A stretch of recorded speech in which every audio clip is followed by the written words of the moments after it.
Bom dia, bom dia, bom dia. Bom dia, Soco Semanal, um programa aqui novo, junto com o Guilherme Godoy, trazendo as principais notícias que aconteceram aqui nessa semana. E temos muita coisa boa, muita coisa ruim e muita coisa que a gente não considera nem bom nem ruim, porque nem quem ganhar, nem quem vai perder, vai ganhar ou vai perder, vai todo mundo perder, Guilherme Godoy. Dito isso, a gente já começa perdendo. Boa tarde, boa noite, boa madrugada também. E às vezes pode ser que você esteja assistindo isso num horário em que você está voltando do rolê, acabou de pedir um sanduíche e quer ficar informado sobre as notícias da semana. Salam aleikum.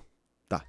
Começamos então com o pacote fiscal no Congresso, né? O Haddad aí propôs, foi numa reunião lá na Câmara dos Deputados, apresentou o pacotão dele e disse ali o que ele pretende fazer para arrecadar impostos para ajudar no déficit que a gente está tendo. E dessa forma não foi muito bem aceito ali, né? E aí mostrou até uma fragilidade do governo para tentar ali fazer essa governabilidade junto com o Congresso. Exatamente. O Nicolas Ferreira ficou maluco com o pacotão Ele do Haddad, surtou, já foi embora. Falou da gastança ali do governo Lula e foi embora, não quis ouvir a réplica ali, foi chamado de moleque pelo Haddad, foi chamado de moleque. Haddad ficou chateado com a postura do Nicolas Ferreira e também o Carlos Jordi. Pode falar assim, dessa forma mais americanizada? Pode, tá do PL também, mas o Carlos Jordi, ele voltou para dizer o seguinte: eu estava em outra comissão, o ministro nos chamou de moleque. Moleque é você, ministro, por ter aceitado um cargo dessa magnitude, só ter feito 2 meses de faculdade de economia. Nossa. Moleque é você por ter feito o nosso país ter o maior déficit da história, o governo Lula é pior com a pandemia. Ele estava chateado. Você vê aí que num momento onde a gente colocou, a gente não, né? Nosso querido governo colocou aí vários impostos adicionais em vários investimentos que vão prejudicar diversas formas de arrecadação de dinheiro para fazer movimentar a economia, como os LCAs, como os LCIs, como um monte aqui que a gente vai citar para você. A gente vê que o mais importante não é isso. O mais importante é fazer uma briga ali bonita no Congresso, porque é isso que dá mídia, é isso que as pessoas falam. Da mesma forma, inclusive, que a gente está falando, né?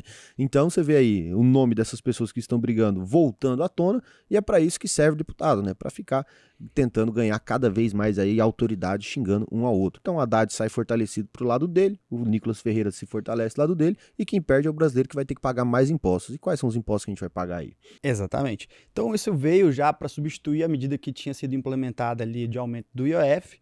Então foi apresentado esse projeto, a MP, né, 1303. Vale ressaltar que isso aqui ainda não é um escrito em pedra, não vai ser o que de fato vai passar, ainda pode haver algumas alterações, como que pode passar ali pela Câmara, pode passar ainda pelas aprovações do Senado, enfim. Mas o que vai acontecer a partir de agora, não a partir de agora especificamente, quando isso for votado, for aprovado, isso começa a valer a partir do ano de 2026, tá? A maior parte dessas medidas que vão ser descritas aqui. E não são todas ruins, então a gente tem que avaliar tudo com calma, tá? Então tem que ser com muita calma para também só sair xingando as coisas, porque tem coisa que até diminuiu a alíquota quando você olha com o que era antigamente. Vamos começar aqui falando dos títulos isentos. Esses aqui não diminuiu, então vai ter um aumento ali de 5%, né? O que era isento para os LCIs, LCAs, CRIs, CRAs e debêntures incentivadas, começariam então a ter ali uma cobrança de 5% ao invés da isenção. E isso pode ter um problema, principalmente porque o Brasil se utiliza desse mecanismo para conseguir atrair cada vez mais capital para financiar obras em que hoje a gente não tem um financiamento tão abundante, né, Edson? Então, assim, com isso, a gente utiliza desses mecanismos para aumentar o leque de funding, né, que é essa estrutura aí que pode estar financiando esses projetos, e à medida que você tem uma tributação mínima que seja de 5%, ou qualquer valor que você coloque aqui, tira a atratividade desses investimentos. O que pode fazer também é que, caso seja aprovado, e somente em 2026 começará a valer essa medida, em 2025 a gente tem ali uma aceleração dessas emissões ainda neste ano, né? Para aproveitar enquanto não tem imposto. Exatamente, né? Até porque esses títulos não podem ter não pode ser retroativo, né, essa decisão com os títulos que já estavam emitidos, o que vai trazer também para esses títulos uma escassez. E esses títulos vão se valorizar perante o mercado, porque no secundário eles continuarão com isenção de imposto de renda. Então se eu comprar um título LCI agora, eu posso vender ele depois também com a isenção. Perfeito, exatamente. E para LCIs e LCAs, que tem uma liquidez um pouco complicada, né, que vai depender da instituição que está financiando, que está emitindo, aquele título, mas os CRIs e CRAs, eles têm uma liquidez a mercado mais facilitada, então vai ser feito ali entre a corretora. Então, se você tem um CRA hoje, pode ser que o preço unitário desse título, caso seja aprovado no ano que vem, tenha um salto muito grande. Então, fica aí, né, uma dica velada, tá, para o que pode ser, sim, uma oportunidade. Para os títulos públicos, CDBs e criptomoedas vão ter uma alíquota agora fixa de 17,5%. Nabo. Vamos lá. Aqui que eu disse para vocês sobre a gente ter um pouco de cuidado para analisar isso aqui. Antes a gente tinha uma escada que iria de 22,5% e desceria até 15%, que era a alíquota mínima, certo? Uhum. Porém, o que a gente tem que observar é o seguinte, para você que utiliza esse título como liquidez, um CDB de liquidez diária, um Tesouro Selic, alguma coisa do tipo, você tem que entender o seguinte, quando você retirava esse recurso antes dos 6 meses, você estava na alíquota máxima de imposto de renda de 22,5%. A partir de agora você vai ter, entre aspas, um desconto, tá, de 5 pontos percentuais. Então, para utilização desses recursos do curto prazo, isso fica vantajoso. É isso que eu fiquei pensando. Se a gente trava essa tabela regressiva do imposto de renda, ela funcionava o seguinte. Então, imagina comigo, você colocou lá, o CDB é muito utilizado, principalmente para quem faz essas caixinhas de emergência, reserva de emergência, Sim. você coloca no Nubank, tudo ali. Aquilo é uma espécie de CDB, né? Ou seja, você vai lá e coloca o dinheiro. O primeiro dia você tem sobre a rentabilidade, sobre aquilo que rendeu, ou seja, você aí colocou 10 mil reais, rendeu ali, o primeiro dia, 5 reais. Desses 5 reais que rendeu, no primeiro dia, 96% é IOF. E aí vai caindo 3% até chegar a 0% ali no 29º dia. Ou seja, em um mês você zera o IOF sobre o rendimento, beleza. Só que você tinha 22,5% de imposto de renda. Depois de 181 dias, caiu para 20%, depois para 17,5%, depois para 15%, depois de 2 anos, né? 720 dias. Agora, ou seja, você manter o dinheiro lá no CDB durante muito tempo fazia com que você abaixasse a alíquota de imposto de renda. E o IOF já zerava em 30 dias, então era melhor. Agora, se em 30 dias eu zero o IOF, essas movimentações vão ser muito maiores. Ou seja, você vai ter uma negociabilidade muito grande. Eu não sei quanto isso impacta. A gente tem que pensar nisso. Mas não vai ter um ganho de capital ou uma redução de imposto deixando acima de 2 anos ou deixando acima de 30 dias. Exatamente. Aqui a gente pode começar a discutir alguns outros aspectos que vão ser, que podem vir a acontecer. Por exemplo, a gente pode ter um desincentivo para investimentos mais longos. Então a pessoa às vezes pode se sentir desincentivada se o que estava prendendo ela naquele determinado investimento fosse exatamente a alíquota de imposto de renda que ela foi incidir dentro daquele investimento. Mas ao mesmo tempo a gente começa a olhar também para alguns outros como ganho de capital para venda de ações, por exemplo, e outros que também começaram a uniformização ali dessas alíquotas, tá? Então isso pode fazer com que você tenha, por exemplo, se você tem um refúgio de ir para um investimento isento e agora você não quer ter uma exposição, por exemplo, no mercado acionário, agora você começa a refletir, falar assim, às vezes faz mais sentido eu tomar um risco aqui para conseguir aquele recurso. Para a Bolsa, isso pode atrair mais capital nacional, porque hoje o que comanda a Bolsa Brasileira, todo mundo sabe, é o capital estrangeiro. Mais 50% das negociações são feitas por capital estrangeiro. Então isso pode trazer essa atratividade para o investidor nacional. Então tudo isso aqui é especulação, gente. Então a gente está especulando sobre o que pode acontecer ou não nesse determinado momento, tá? Outro ponto que esse também é muito bom é que você vai começar a fazer qualquer tipo de abatimento de prejuízo com os lucros que você vai oferir. Não mais agora só na mesma classe. Por exemplo, você conseguia fazer isso para as ações, para os fundos imobiliários, mas entre eles. Agora, nessa nova MP, você vai poder fazer isso, inclusive com título de renda fixa. Ou seja, você pode vender uma ação que está com prejuízo e abater isso da alíquota que você ia pagar no de renda fixa. Isso aí já é um balanço. Já é muito bom. Então você pode trazer ali, né, mais fluidez entre esses abatimentos fiscais ali. Então, essa uniformização de alíquotas, ela é algo que já deveria ter acontecido há muito tempo, tá? Você pode discutir ali sobre a magnitude, sobre quanto deveria ser, se fosse 15%, se fosse 10%, independente disso. Mas a uniformização, ela traz com que você escolha uma determinada estratégia de investimentos, não mais baseado na sua tributação, mas sim no que vai fazer de fato uma maior benfeitoria para sua rentabilidade de longo prazo. Então isso é muito bom, vai trazer novas estratégias daqui para frente. Isso, obviamente, se for aprovado. Agora aqui, a alíquota de R de 18% para a BET, para mim, tá pouco. Não, você tem que taxar muito mais. Se você tá postando em bet aí, sinto muito, eu quero que você se foda e comece a ter uma alíquota ainda maior. E agora eu tô aproveitando muito que tem edição, vai colocar um pizinho ali no momento que eu estiver xingando. Então, ó... Eu concordo muito com tudo isso que o Edson falou, tá? Justo. E aí, em cima disso, a gente passa para uma das novas mudanças também, que essa aqui já vem pegado. Chama. Que é uma mudança do CSLL, que vai mudar de 15% para 20%. Isso aí impacta na base inteira, cara. Praticamente. E principalmente as fintechs vão ser bem impactadas com relação a isso. Então, as fintechs, elas vêm ali, né, num cenário para concorrer com os grandes bancões aqui no nosso país, que a gente sabe ali que tem um monopólio muito grande entre os 4 maiores, principalmente, né? E quando você chega com uma nova proposta para, por exemplo, universalização de acessar crédito, né, seja via cartão de crédito, seja para empréstimos, seja para qualquer coisa do tipo, ou seja até mesmo para diminuir os custos que você tem atribuídos nas próprias contas ali, né, de manutenção dessas taxas desses cartões de crédito, das próprias contas especificamente, que tem algumas contas aí que são caríssimas para você manter.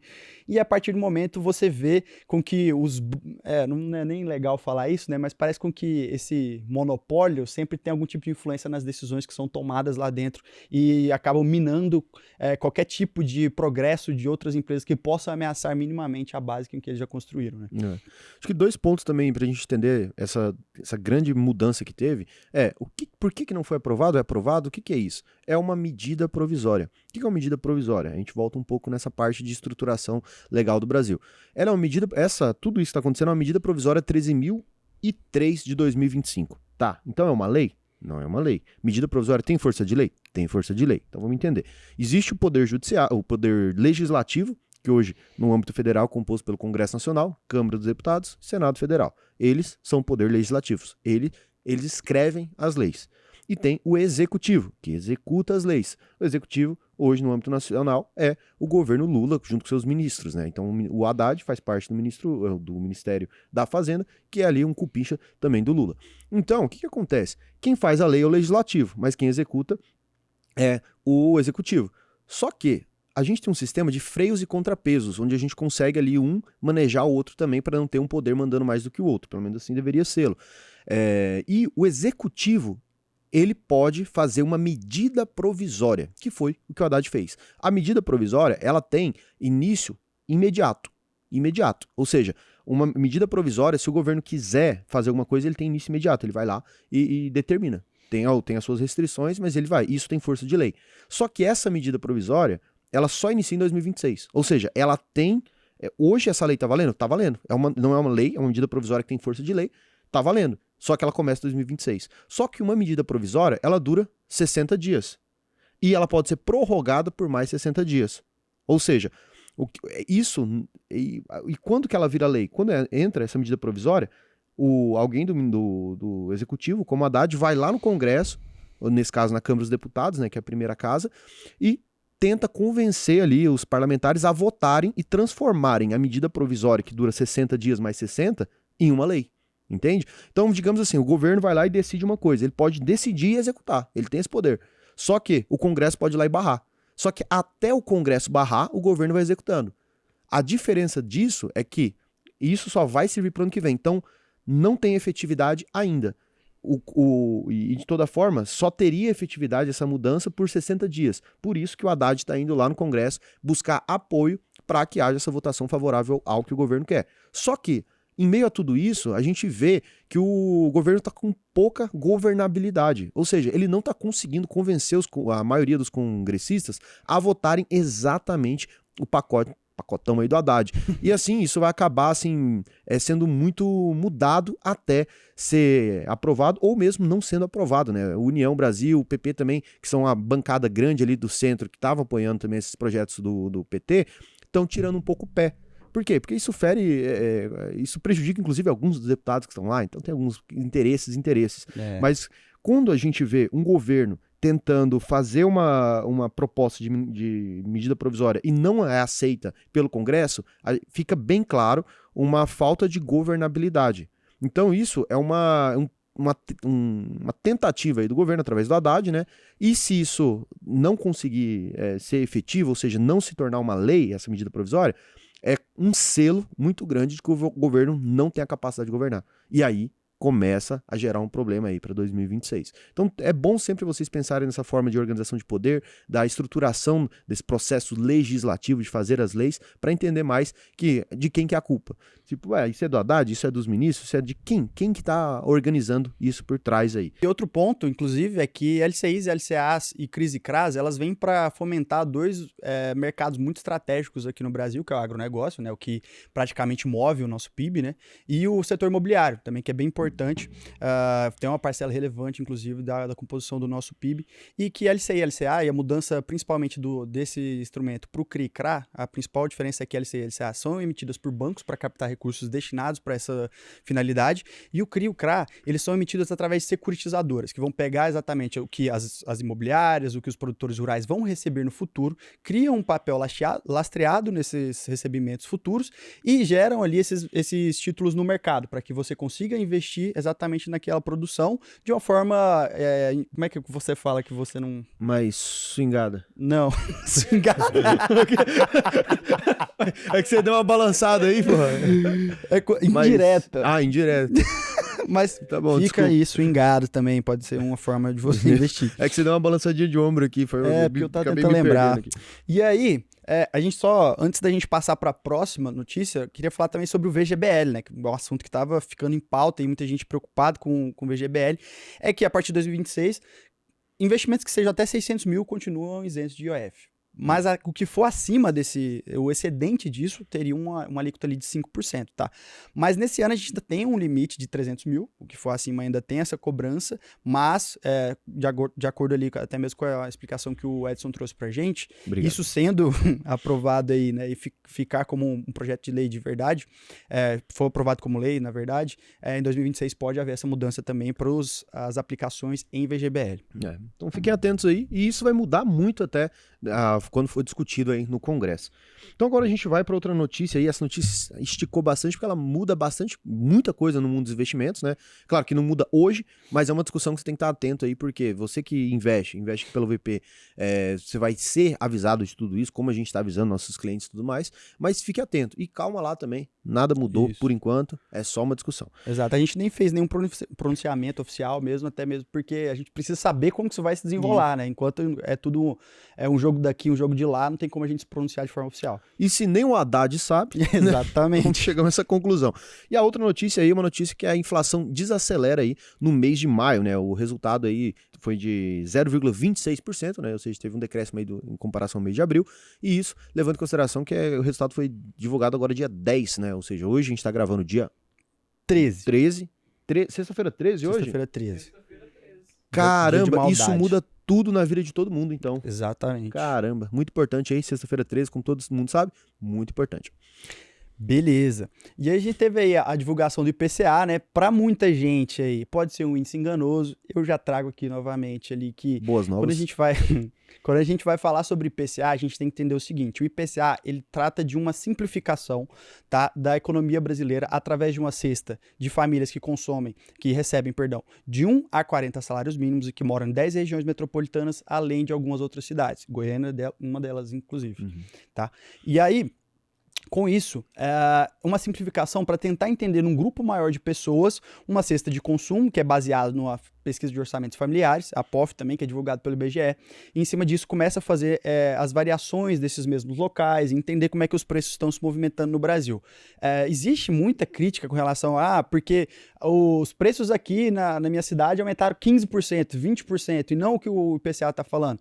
Aí você tem que entender o seguinte: para você ter uma aproximação próxima do que você consome, aí você tem que fazer a sua própria cesta de consumo. Você pode anotar os preços que você gasta ali no começo do ano, e você pode fazer essas mesmas anotações ao longo dos meses até chegar no último dia do ano e você ver quanto que foi a sua própria cesta de consumo e qual foi a variação dela. Aí, obviamente, vai ter um impacto muito diferenciado com relação ao que é divulgado pelo IPCA. Mas, em termos de se ter algo comparativo ali para que você acompanhe um índice de referência ali para as políticas monetárias, principalmente aqui do país, é extremamente importante. Então, o IPCA, ele veio 0,26 em maio, desacelerando 0,17 ponto percentual ao que foi apresentado ali no mês de abril, e o que chamou a atenção foi que, graças a Deus, a gente teve uma menor pressão ali do que foi relacionado aos alimentos. Então, é o que vinha ali batendo no nosso índice todos os meses, e dessa vez não foi o que mais puxou. O que mais puxou dessa vez o índice foi o setor de habitação, principalmente por causa da energia elétrica, por causa da bandeira amarela que entrou em vigor agora no mês de maio, e isso puxou os preços ali para cima nessa parte, e que foi, inclusive, o que mais puxou os preços da capital federal de Brasília, tá? Que foi um dos que teve os maiores preços ali registrados nessa verificação no mês de maio, tá? Que subiu 9,43%, cara. Então, um percentual bem relevante. Energia elétrica, porque energia elétrica não é só em casa, né? A gente pensa, mas é a conta de luz que eu pago. Não, tudo que você consome utiliza energia elétrica. Então, Exatamente. Por exemplo, uma padaria que faz pão tem energia elétrica, uma indústria tem energia elétrica, então aí você começa a alavancar todos os preços e vai encabeçando, assim. Isso. E você vê também os impactos que tem de forma regional, né?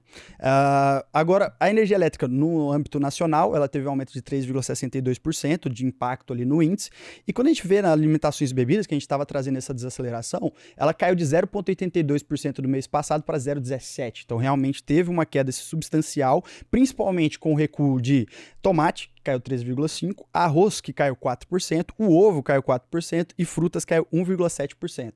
Graças a Deus, né, que o preço do ovo ele estava 30 conto, 25 conto ali, tá 30 louco. Ovos, tava caro pra caramba, e agora teve essa queda aí. Outra queda expressiva que teve nesse mês foi do setor de transportes, principalmente quando a gente olha para as passagens aéreas, que caiu 11,3%. Você precisa se organizar, não só para se aposentar, mas para ter uma juventude boa, ou uma velhice mesmo. Eu vou te recomendar que você abra aí alvp.com.br, clica no botão preencher o questionário, me conta um pouco sobre como tá a sua vida financeira. Se você ganha mais de R$ 4.500 por mês, eu mesmo vou te ensinar a criar uma carteira de investimento, a se organizar com relação a isso. Então pode ir lá, clica no botão faça sua análise de perfil, preenche o questionário, que eu vou te ensinar a investir no Brasil, vou te ensinar a investir nos Estados Unidos também, na Europa, em diversos lugares por meio da nossa própria plataforma. Então vale muito a pena você preencher aí, porque mesmo que você faça todas as aulas, né? Raul, te conheci agora, me mandaram esse vídeo do WhatsApp, a galera tá querendo que eu aprenda, que eu me organize. Mesmo que você ainda não tenha conhecimento nenhum, ou que você tá começando agora, eu consigo te ensinar. E se você fizer todas as aulas e não aprender a investir, você fala pra mim, Raul, não funcionou, sou meio lento com isso aqui, não rolou pra mim, eu te devolvo 100% do seu dinheiro. Então, eu só quero o seu dinheiro se isso aqui te ajudar. Lembra disso. Mas eu não te conheço, como é que eu vou saber? Pode pesquisar nosso nome no Jus Brasil, pode pesquisar em Reclame Aqui, pode pesquisar com seus amigos, pode pesquisar na internet de modo geral, você vai ver que a gente sempre tá como a melhor escola de investimentos do Brasil há vários anos. Caramba, nesse mês. 11,3% e combustíveis caindo 0,7%, tá? De acordo com o nosso querido IPCA. A gente ainda teve um aumento ali de saúde e cuidados pessoais, aumentando 0,54%, muito pelo reajuste ali nos remédios, que foi de até 5,09%, bem expressivo, inclusive. Aí, a gente traz agora para vocês um outro índice, porque a gente tem o IPCA e a gente tem o INPC, que ele já é mais voltado para famílias que recebem de 1 até 5 salários mínimos. Então, já pega ali aquela camada de baixo das pirâmides que compõe ali os consumidores, tá? Ele subiu 0,35%, então um pouco mais do que você vê ali no IPCA, que é mais amplo, tá? Então, acumulando 2,85% no ano e 5,20% nos últimos 12 meses. Ainda bem acima do que tem ali de meta aqui no nosso país, mas que o mercado ali vai continuar acompanhando para entender quais vão ser os próximos movimentos, principalmente no que tange ali a Selic, né? E a divulgação que estão para sair nas próximas semanas.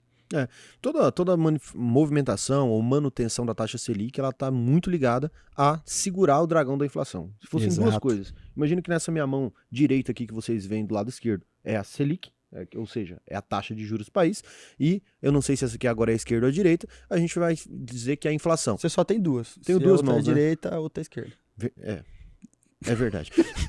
Pô, agora eu fiquei confuso, pô. Vamos lá. Vai lá. Caramba. Vai lá. Se a Selic ela serve como uma gaiola para segurar a inflação. Então, o dragão da inflação que a gente fala. Então, o dragão da inflação ele começa a subir através de IPCA, através de INCC, através do IPA, através de vários outros índices.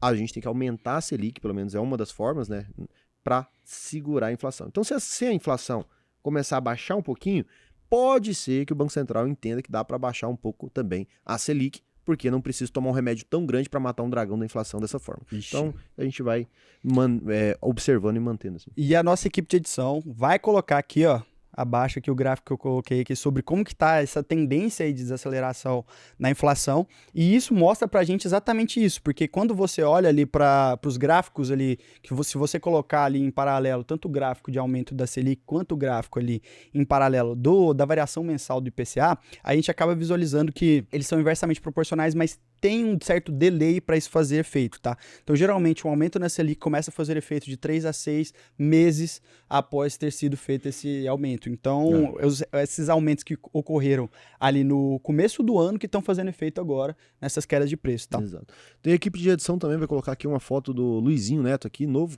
técnico do Vila Nova, que hoje terá jogo ali contra o América Mineiro, para dar sorte também, né, para ver se a gente recupera aí com o novo técnico. Então, equipe de edição, põe a foto do Luizinho aqui também. Aqui, tá proibido. Jogar uma animação aí, ser bem recebido aqui dentro do Oba. Também, além de Vila, mas nem só de Vila Nova a gente vive, né? A gente teve aí uma escalada.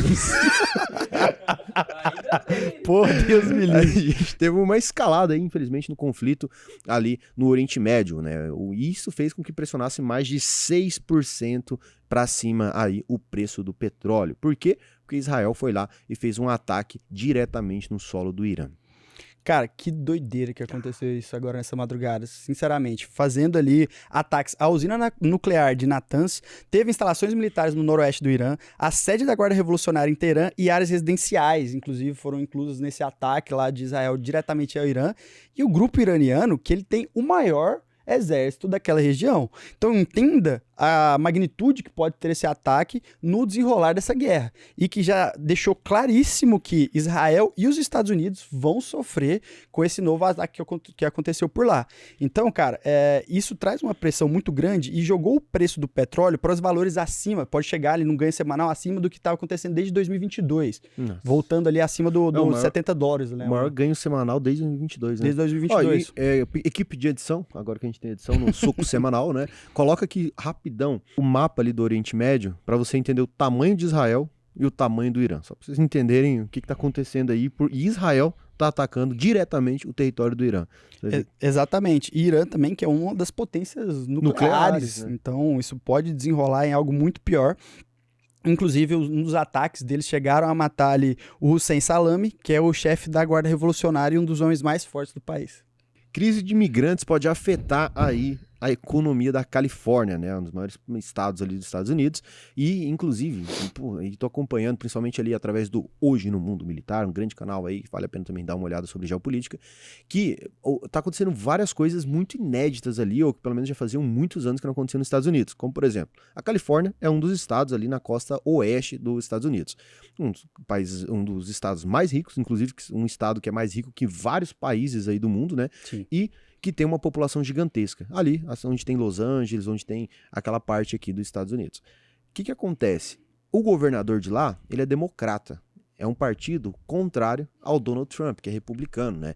E quando o Donald Trump vai lá e diz que vai quando ele vai deportar, né, os imigrantes de volta ali para os países latinos, como o México, por exemplo, a Califórnia é que mais sofre, porque quase 40% da mão de obra direta em algumas áreas da economia ali vem de imigrantes. E aí, como você disse que vai deportar todo mundo de volta, e a Califórnia é de uma forma de governo, eu vou dizer assim, rival, porque lá só tem dois grandes partidos, assim como os republicanos e os democratas. E aí, quando começou a acontecer vários protestos ali dentro da Califórnia, e a Califórnia já é um lugar de muitos protestos, né, assim, há muito tempo. E aí, o que acontece? Esses protestos começaram a dar uma escalada. E Donald Trump, ele foi lá e federalizou a guarda da Califórnia. Ou seja, ele tirou a autoridade do governador, que é do outro partido, e transformou na autoridade dele. Isso quase nunca ocorre. É muito tempo que isso não acontecia nos Estados Unidos. E além disso, ele fez mais um passo, que é mandar os Marines, que são a força naval ali, os fuzileiros navais, para ajudar também ali na Califórnia. Então, cara, isso aí é de uma novidade muito grande. É um movimento interno dentro dos Estados Unidos que mostra aí que o Donald Trump, ele realmente tá fazendo coisas inéditas ali dentro dessa geopolítica. Ele tá fazendo merda. Ah, não sei, eu não entraria nessa seara. Tá fazendo merda. Cara, vamos lá, vamos pensar na economia dos Estados Unidos. A gente tem alguns setores que são beneficiados nisso, nesse lado, tá? Que é construção, lazer, hospitalidade, saúde e agricultura. Principalmente está sendo beneficiado pela essa mão de obra que vem de fora. Grande parte da produção dessa mão de obra que vem desses países aí, pode ser latinos, pode ser de qualquer outra nacionalidade, a gente vê que a economia dos Estados Unidos ainda é muito movida pelo serviço deles. Sim, com certeza. Então, quando você retira isso, é como se você, sei lá, cara, você quisesse matar quem tá produzindo uma grande parte do seu próprio PIB. Isso não faz tanto sentido. E até trago uma reflexão sobre isso, que eu acho que países que enfrentam uma queda no seu bônus demográfico pode utilizar disso como uma estratégia para atração de mão de obra. É o que a Itália faz, é o que Portugal faz, que é trazer mão de obra estrangeira, mesmo que seja para coisa mais básica, para fazer esse crescimento demográfico. Perfeito, exatamente. Porque quando você vê uma economia, ela começa a se desenvolver, você começa a ver o seguinte modelo de transição. Uma economia, ela começa a se desenvolver principalmente pela economia primária, o agronegócio, vai vindo se desenvolvendo através disso, depois começa a partir ali por agroindústrias, começa a tornar as indústrias cada vez mais fortes, começa a vir para a parte da tecnologia, começa a agregar cada vez mais valor, o PIB começa a se desenvolver cada vez mais. Quando isso chega num patamar em que se estabelece ali um platô, né, que ela chega ali num patamar em que ela não cresce tão expressivamente e a população começa a se tornar cada vez mais rica por causa justamente dessa dinâmica da economia, outros setores começam a ser demandados, que são os setores de serviços. Então, os setores de serviços, eles começam a crescer cada vez mais e se tornam o principal motor de uma economia já desenvolvida. É o que acontece. Mas para isso acontecer, você ainda tem que ter a base bem instituída. Para essa base estar bem instituída, geralmente quem já está instruído, quem já está num outro patamar de formação na economia, não quer voltar para aquela base. Exato. Então quem que vai geralmente pode ser utilizado através dos imigrantes. Não estou falando aqui para você trabalhar ali com, obviamente, uma mão de obra escravizada. Você tem que ter uma instituição ali de algo que garanta que eles tenham uma boa qualidade de vida, de trabalho também. Porém, para países, como eu já havia falado antes, que tem essa queda de bônus demográfico, inclusive um que a gente conhece muito bem, está passando exatamente por isso, isso pode ser uma forma de você desenvolver aquela região. E desenvolver regiões que ainda não estão bem habitadas e com economias bem desenvolvidas, tá? Então, você trazer isso para uma política em que você tem um desenvolvimento, obviamente, dessas indústrias, você tem desenvolvimento de negócios, você tem ambiente que deixe isso propício para acontecer, e você traga essa mão de obra para cá, você pode desenvolver outras áreas e fazer com que essa economia deslanche. Eu não sei, um país que a gente conhece passa por algo parecido aí. Então, se a gente fosse ilustrar para quem não entendeu isso, nesse momento agora, o Godoy vai ser um brasileiro que mudou ali para os Estados Unidos para lavar banheiro. E eu sou um dono de casa, né, ali dos Estados Unidos. Tá. E aí, eu tô acostumado a trabalhar em outras coisas e o Godoy lava meu banheiro. Isso. E aí eu falo assim, hey, Brazilian guy, hi, may you clean my house? Oh, yes, sir. All right. What do you Because need? I really like to Donald Trump. Oh, okay. It's my president. All right. Me too. Aí vem o Donald Trump e fala bem assim, ó, agora a gente vai mandar todo mundo que lava banheiro embora. E aí eles ficam felizes, caralho, é isso aí. Vambora, é por isso que eu porra. votei. Aí você vai embora. E aí agora eu tenho eu tenho que lavar meu banheiro. que lavar meu banheiro. Ou então vou ter que pagar $1.000 pra alguém lavar meu banheiro. É isso. Chegamos a essa Fudeu. conclusão. Tipo isso. É isso. Isso que aí que Eu Guilherme... gostei dessa visão. Gostou? Obrigado. Gostei, cara. Gostei. É uma visão Obrigado. bem simplista Bem do negócio, simplista assim, do- direto. Caralho, você é Obrigado. bom nisso. Inclusive, isso que fez aí que o Godoy criticasse diretamente Donald Trump. Coisa Sim. que eu até pensei em fazer, mas eu não posso fazer porque em questão de ética, porque Donald Trump vai estar ali possivelmente presente no próximo UFC 316, onde Charles do Bronx lutará contra Ilia Topuria. E vai que eu critico o Donald Trump assiste esse programa aqui, não vai lá presenciar o Charles do Bronx, e aí o brasileiro perde e eu fico sentido. Então, Exato. assim, o que eu mais queria era ter a liberdade de poder criticar o Donald Trump aqui, mas Charlinho, Deixa tô com comigo. você, o Godoy tá representando eu aqui na Tamo minha junto. opinião, enquanto isso aí, eu fico com você, volta, você vai pegar o cinturão peso leve, eu acredito em você, Charlinho, você é o cara que se estiver escutando o programa aqui, que ele sempre assiste, É lógico. sempre assiste, Charlinhos aí, Abraço. sabe aí que fica o abraço aí. E, inclusive, Donald Trump, que tá cada vez mais amigo do Dana White, depois que se separou, teve um divórcio turbulento com o Elon Musk. Teve sim, é isso aí. Então, deixando bem claro aí que é dos carecas que ele gosta, porque Exatamente. é ele e o Joe Rogan também. Então, isso. Mostrando aí que todo mundo que se divorcia vai atrás de um careca poderoso. Isso, e que nem todo careca é... Não. Calma Não, aí. Calma aí. Lucas, calma aí. E primeiro que o Lucas tá deixando o cabelo crescer já agora. Isso. Paternidade Ele era fez um bem a careca ele. poderoso, agora tá querendo É. deixar o cabelo crescer, já não sei. Please don't stop the music. Então é isso, acabou o programa. Um abraço pra vocês. Quer mandar um abraço? Eu quero mandar um abraço